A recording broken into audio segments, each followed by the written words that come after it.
प्रभु यीशु मसीह के नाम में आप सबको सलाम। आज इस वीडियो के माध्यम से हम जानेंगे कि किस तरह से युद्ध लड़कर यहोशापात ने अपने शत्रुओं से विजय पाई थी। और सबसे पहले हम ये जानें कि राजा यहोशापात कौन था। यहोशापात यहूदा का राजा था जिसका पिता आसा था। आसा एक अच्छा राजा था। उसने वही किया जो परमेश्वर की दृष्टि में अच्छा और ठीक था। ठीक इसी तरह यहोशापात ने भी वही काम किए जो यहोवा की दृष्टि में ठीक थे।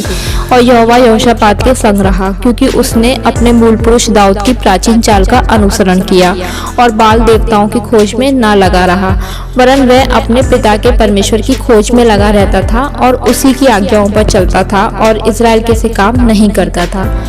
लेकिन हर इंसान की तरह यहोशापात ने भी अपने जीवन में कुछ गलतियां करी जिनकी वजह से वह मरते मरते भी बचा।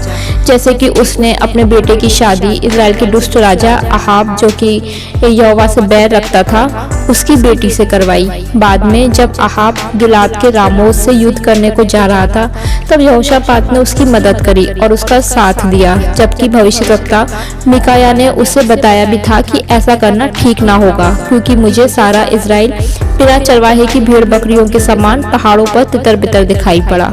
परंतु वह मिकाया की बात ना मानकर राजा अहाब के साथ गिलाद के रामोत पर चढ़ाई करने चला गया और युद्ध में राजा अहाब मारा गया और यहोशापात भी परमेश्वर की सहायता से मरते मरते बचा। और जब वह यरूशलेम लौटा तो भविष्यवक्ता येहू ने उसको ये कहकर फटकार लगाई कि क्या दुष्टों की सहायता करनी और यहोवा के बैरियों से प्रेम रखना चाहिए। इस घटना के बाद भी यहोशापात ने कुछ नहीं सीखा। हालांकि वो परमेश्वर से प्रेम करता था और वही काम करता था जो परमेश्वर की दृष्टि में ठीक है, लेकिन उसने फिर एक ऐसे व्यक्ति से मेल किया जो यहोवा की उपासना नहीं करता था। और वो व्यक्ति था इजराइल का राजा अहाब का बेटा अहज्याह। और अहज्याह के बारे में वचन में लिखा है, दूसरा इतिहास 22वें अध्याय में हम पढ़ेंगे कि वह अहाब के घराने की सी चाल चला क्योंकि उसकी माता जो इजेबेल थी उसे दुष्टता करने की सम्मति देती थी।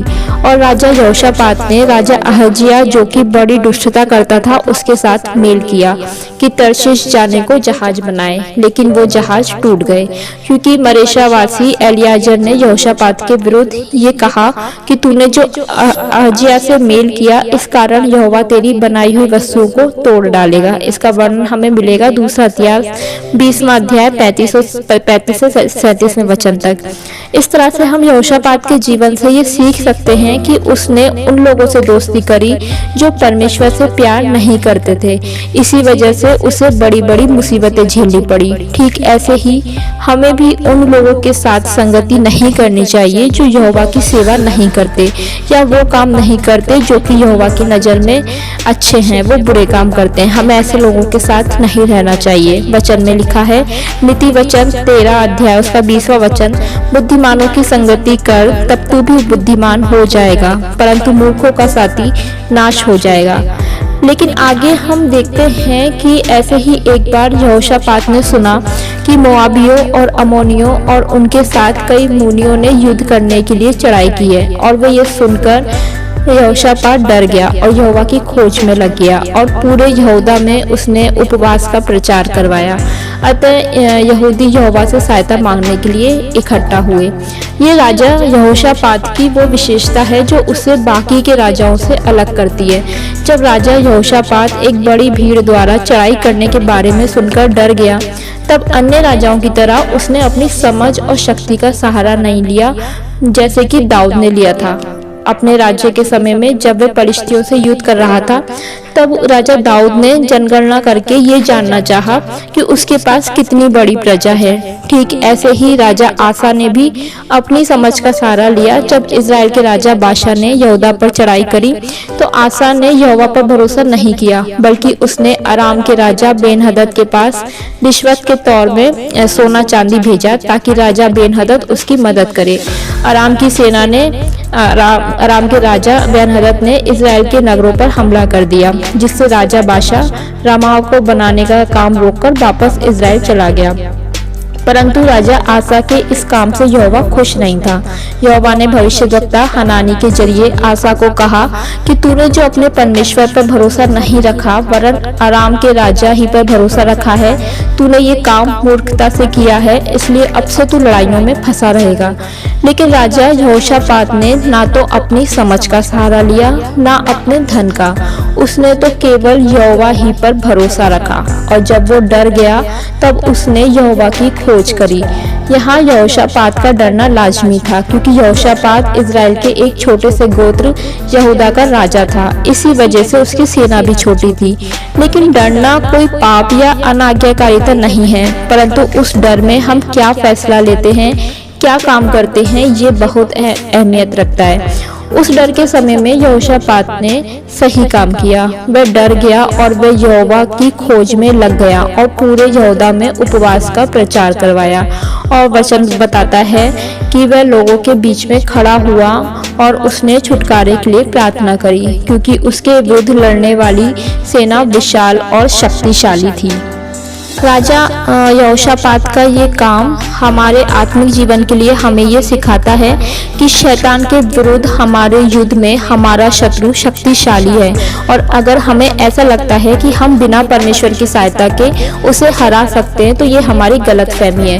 अंधकार की शक्तियों के विरुद्ध लड़ने के लिए हमें परमेश्वर की सहायता की जरूरत है, जिसके लिए हमें परमेश्वर की खोज करनी है, उपवास करना है और प्रार्थना करनी है, जैसे राजा यहोशापात ने करी।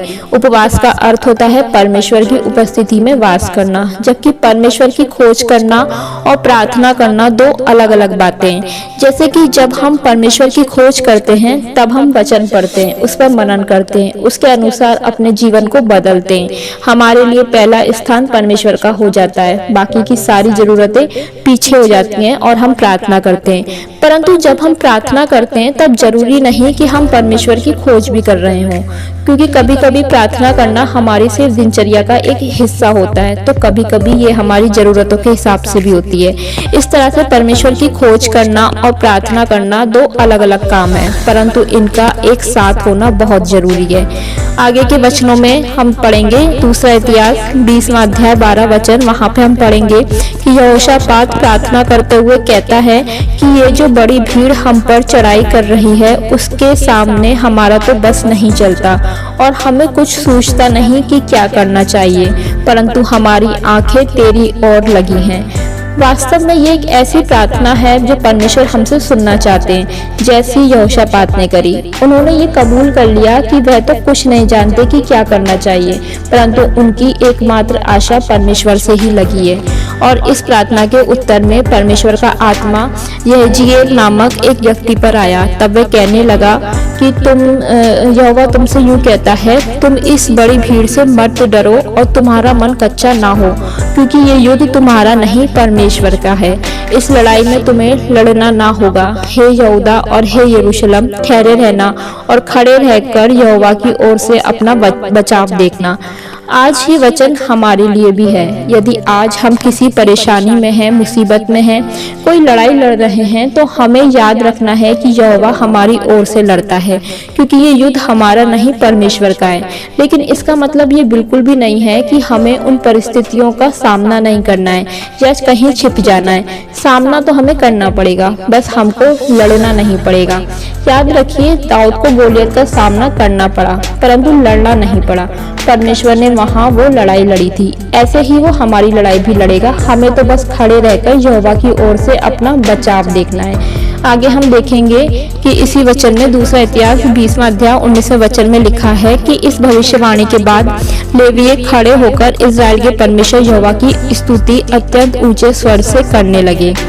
इन लोगों का विश्वास इतना मजबूत था कि इन्होंने युद्ध होने से पहले ही यहोवा की स्तुति करना शुरू कर दिया, क्योंकि ये स्तुति की सामर्थ्य को जानते थे। स्तुति का अर्थ होता है परमेश्वर को महिमा देना, और परमेश्वर को महिमा देने से सारे बंधन टूट जाते हैं। ये बात ये लोग अच्छी तरह से जानते हैं। और इसके बाद लिखा है कि जब अगले दिन वे युद्ध करने के लिए निकले तो यहोशापात ने अपनी सेना के आगे वीर योद्धाओं को नहीं या हथियारबंदों को या घुड़सवारों को नहीं रखा, परंतु वहां यहोशापात ने सबसे आगे पवित्रता से शोभायमान परमेश्वर की स्तुति करने वालों को रखा, जो सेना के आगे चलते हुए ये कहते हुए परमेश्वर की स्तुति कर रहे थे कि यहोवा का धन्यवाद करो, उसकी करुणा सदा की है।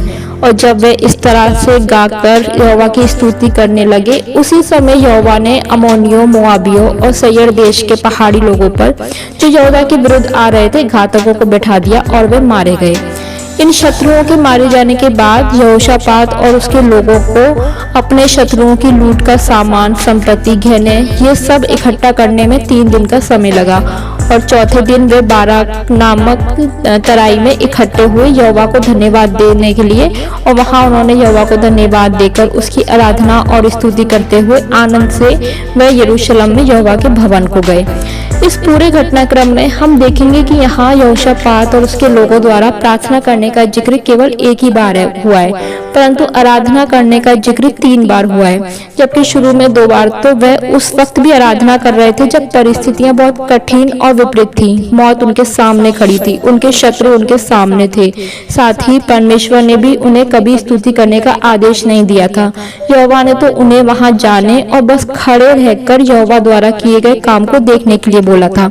परंतु परमेश्वर पर उन लोगों का भरोसा और उसके वायदे पर उन लोगों का विश्वास इतना मजबूत था कि परमेश्वर के द्वारा कुछ किए जाने से पहले ही वे उस काम के लिए परमेश्वर की आराधना कर रहे थे।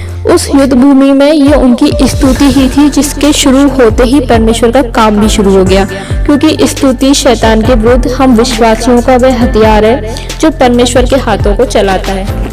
आपको याद होगा जब यरीहो की मजबूत और लंबी चौड़ी दीवार इजरायलियों के कनान पहुंचने के रास्ते में रुकावट बनी, तब जय जयकार और यहोवा की स्तुति गीतों के द्वारा ही वह दीवार धाराशायी हो गई। इसी तरह से अगर आज शैतान भी अपनी सारी सेना समेत कई मुसीबतों, दुखों और कठिनाइयों की दीवार बनकर हमारे और हमारे कनान रूपी सिय्योन देश में पहुंचने के बीच में अगर रुकावट बनकर खड़ा है, तो हमें ये याद रखना है कि स्तुति परमेश्वर के कामों को शुरू करती है और शैतान के सारे गढ़ों को हटा देती है, ढा देती है और सारे बंधनों को तोड़ देती है। तो हमें भी हमारे जीवन की कठिन और समझ से बाहर परिस्थितियों से लड़ने की कोई जरूरत नहीं है। हमें हताश नहीं होना है, निराश होने की या चिंतित होने की कोई जरूरत नहीं है, बल्कि इन परिस्थितियों में भी हमें आनंद के साथ परमेश्वर की आराधना करनी है और उस पर भरोसा कर रखना है। और देखना निश्चय ही परिणाम हमारी कल्पनाओं से बेहतर और आश्चर्यजनक होंगे।